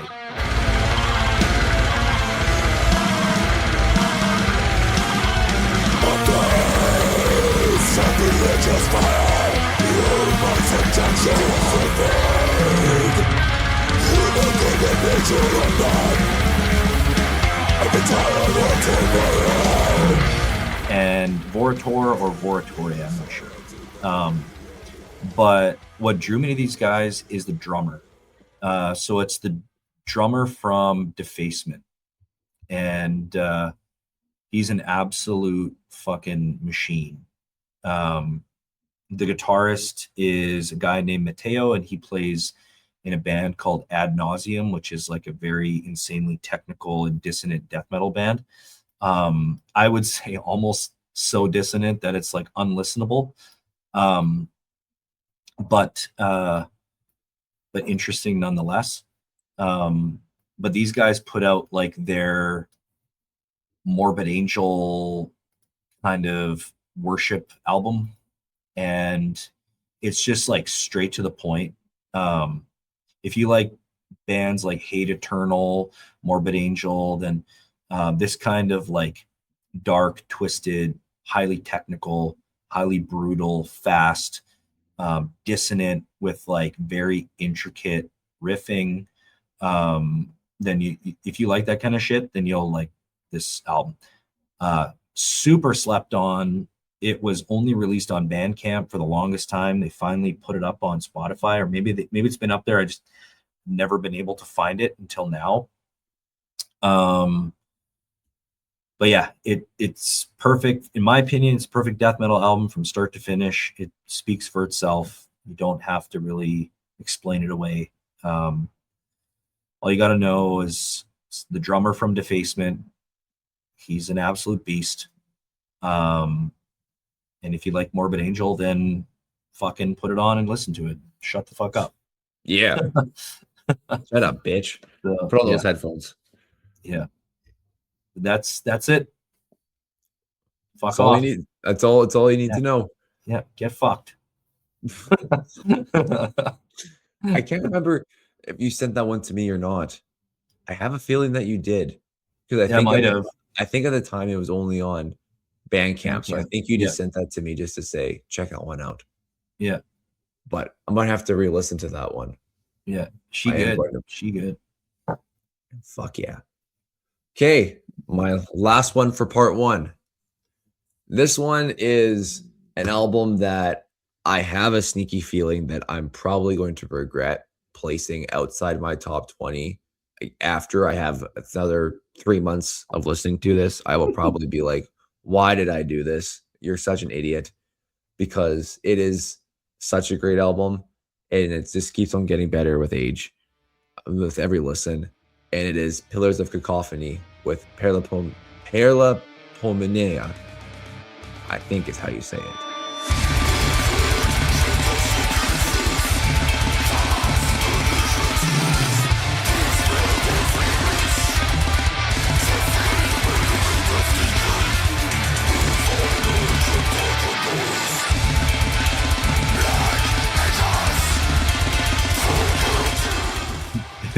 Anyway, Paralipomena. We're not Englishing well today. So it's a one-man progressive death metal band. It's the best way I can describe it. Progressive death metal from Austria, second full-length release. But there's so many deep cuts with this album. Like there's so many shifts. There's new phases to unlock with each listen. It's just like I equate the shift similar to Gorguts, with how they're switching between like the chords, but then the faster vocals. But the vocals are darker than what Luke does. Like it's definitely more blackened in that sense. Maybe similar to what Ulcerate does, but Ulcerate's kind of on the slower side. So you kind of have to fuse the two together. The one thing I love about this album though, but it's just like pure musicianship from front to back.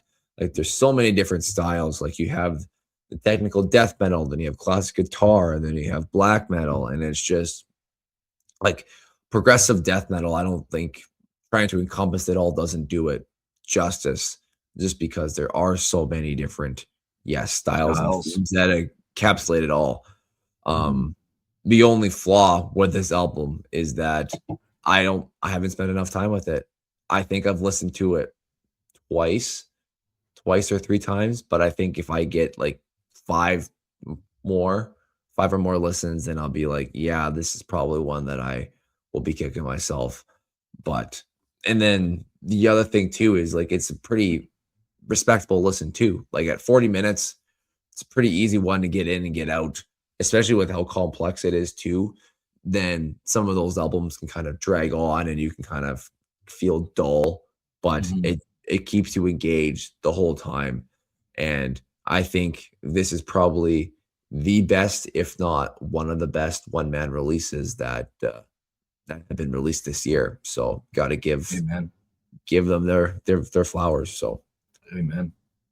Yeah, it's crazy how many like just phenomenal one-man projects came out this year. It's something to be said for that. And, yeah, last year was something, and I think this year is probably at that level, if not better. Yeah, it's crazy. But I mean, when you got that many fucking geniuses out there, they're just, they gotta bust. It's better, in my opinion. It's like it's better just you want to make a project, you want to make an album. It's your vision. Just do it. Like, because there's so many complicated things when it comes to, there's so many egos and like so much drama when you're trying to form a band nowadays. And especially if you're trying to find musicians from different parts of the world, if you have a vision for your sound, then you have to try to find somebody to kind of fit that, right? And it's hard to do. I mean, there's something to be said for bands that stick together, bands where members are placed all over the world kind of thing. So when it comes to writing and recording and stuff like that.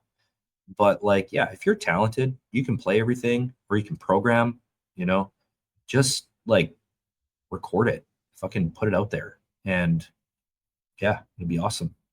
So the world will appreciate it. Hell yeah. Or at least us two will. Yeah, at least, yeah, exactly. Which is all that matters, right? Yeah, like the gold standard of music listeners over here.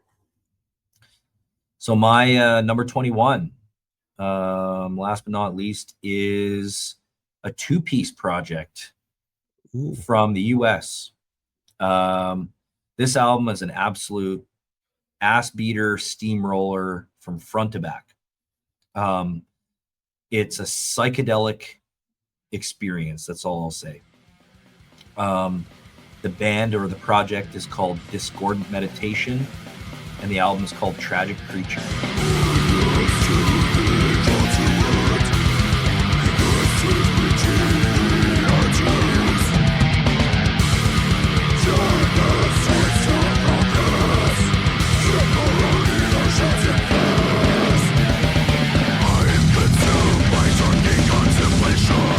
And after listening to this album, first time through it, I got all the same feels that I did when I first heard Replicant. It has kind of like that mathcore edge to it. It's very like off kilter. It has like angular guitars like Replicant, kind of like really crazy riffing. This band just executes flawlessly. It's a really great blend of tech death, dissonant death, psychedelic death metal, and even slam, like that early slam. And it's especially prevalent in the snare tone. It just has that real snappy fucking tone. It's like, ooh, like snappy snare. But yeah, after listening to this album, you'll feel like you have blunt force trauma. You might have a traumatic brain injury. And you'll definitely be suffering from schizophrenia because there's so many like, it's so, okay, first of all, it's very mesmerizing. The drumming has this way to like infect itself and consume you. But then there's a lot of like really demented guitar work. Lots of real fun drumming that's like, a mix of like black and blast beats, and you have that slam kind of influence as well. It's very technical. This has a way of just like drilling itself in your brain and keeping you entertained the whole time. There's no kind of repeated like sound. It's just really awesome. It's all the things that I love about like that style of death metal. Kind of has like a hardcore, like a punk edge to it too.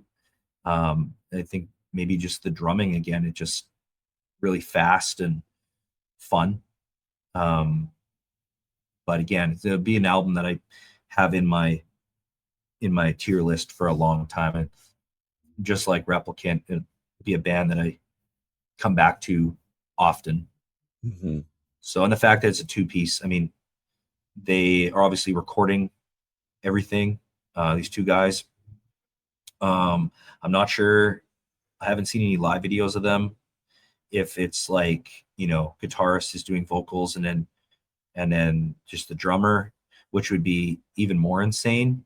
But who knows? Maybe they have other members that fill in for different parts or whatever live.